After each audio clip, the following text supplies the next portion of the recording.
అంబేద్కర్ గారు రాజ్యాంగం రచించినటువంటి కమిటీకి చైర్మన్గా ఉండి మన భారతదేశానికి దిశ ఒక రాజ్యాంగాన్ని పూర్తి చేసినటువంటి వ్యక్తిగా, ఒక ఉన్నత స్థాయిలో ఉన్నటువంటి వ్యక్తిగా మనందరం కూడా వారిని గుర్తు చేసుకుంటూ రానున్న రోజుల్లో వారి యొక్క ఆశయ సాధనను ముందుకు తీసుకెళ్ళడానికి మనందరం కూడా ప్రయత్నం చేయవలసిన అవసరం ఉందని ఈ సందర్భంగా చెప్తున్నాం. భారత ప్రధానమంత్రి నరేంద్ర మోడీ గారు ఈరోజు మన రాజ్యాంగ నిర్మాత అంబేద్కర్ గారి యొక్క ఆశయ సాధనను అందిపుచ్చుకొని కొనసాగిస్తున్నటువంటి పరిపాలన ఏదైతే ఉందో ఇవాళ దేశంలో ఉన్నటువంటి అట్టడుగు వర్గాల వారందరికీ కూడా అభివృద్ధి చెందే విధంగా ఉందనేది భారతీయ జనతా పార్టీ పరిపాలన. మూడోది,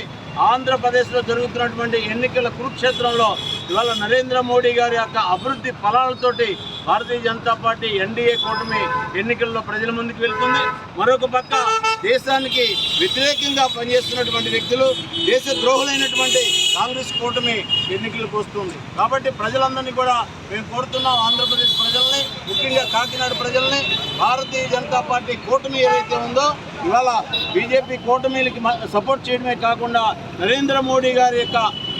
ఆలోచన అభివృద్ధి వైపు ఉంది కాబట్టి ఆ యొక్క ఫలాలు ప్రజలకు అందుతున్నాయి కాబట్టి ఆ ఫలాలు పొందినటువంటి ప్రతి ఒక్కరు కూడా నరేంద్ర మోడీ గారికి, బీజేపీ కూటమికి సపోర్ట్ చేయాలని చెబుతూ నిన్న మన ముఖ్యమంత్రి గారు జగన్మోహన్ రెడ్డి గారి పై జరిగినటువంటి రాళ్ల దాడి ఏదైతే ఉందో దాన్ని తీవ్రంగా ఖండిస్తూనే జగన్మోహన్ రెడ్డి గారు ఇటువంటి దాడులు జరుగుతున్నటువంటి పరిస్థితి, ఎందుకంటే గుంటూరులో ఆయన వస్తుంటే చెట్లు నరికేశారు సెక్యూరిటీ ప్రాబ్లంతో. మరి రాయి వస్తుందన్న విషయం, రాళ్ళు వేస్తారన్న విషయం ఇంటెలిజెన్సీ వారికి తెలియకుండా జరిగిందా, లేక